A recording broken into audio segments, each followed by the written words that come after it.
In India, cricket is not just a sport, it is a religion, and every religion needs a god.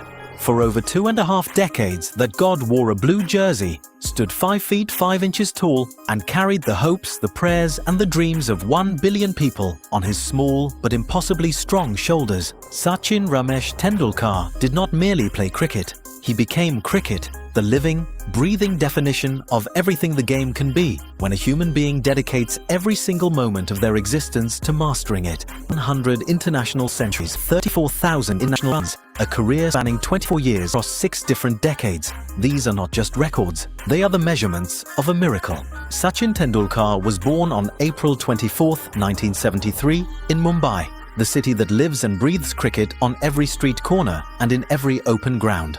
From the age of 11, it was clear he was not a normal child. His coach, Ramakant Achrekar, a legendary figure in Mumbai cricket, immediately recognized something extraordinary. He placed a 1 rupee coin on the top of Sachin's stumps and told the bowlers in the nets that whoever got Sachin out would keep the coin. If Sachin survived the entire session without getting out, the coin was his. Sachin collected 13 of those coins. He kept every single one for the rest of his life. By the age of 14, he was already being discussed in national cricket circles. By 15, he was in the Indian team.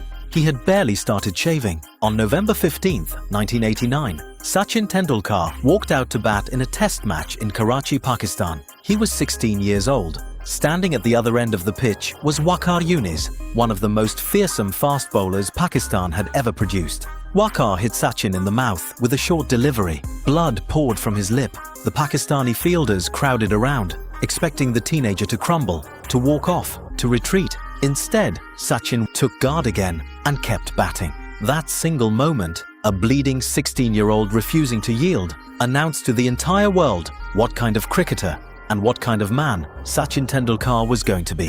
What made Sachin technically incomparable was his ability to play every shot in the book, and play each one with a precision and elegance that other batters could only aspire to. The straight drive that sent the ball back past the bowler like a laser. The pull shot played off the back foot with perfect timing against the fastest bowlers on earth. The flick off his pads that went to the boundary before the wicketkeeper could even move. He scored on every surface, dusty subcontinental pitches, seaming English tracks, bouncy Australian wickets.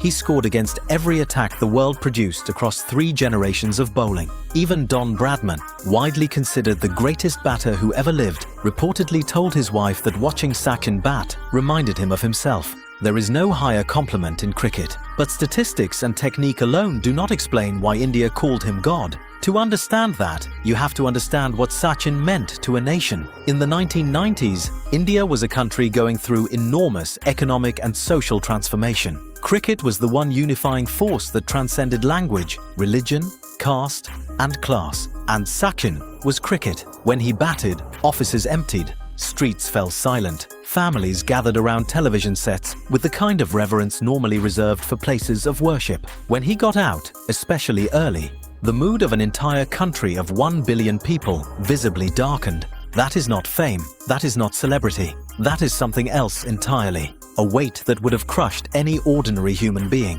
Sachin carried it for 24 years without ever once letting it bend him. On November 16, 2013, exactly 24 years and 1 day after his debut, Sachin Tendulkar played his 200th and final test match at the Wankhede Stadium in Mumbai, the city where it all began.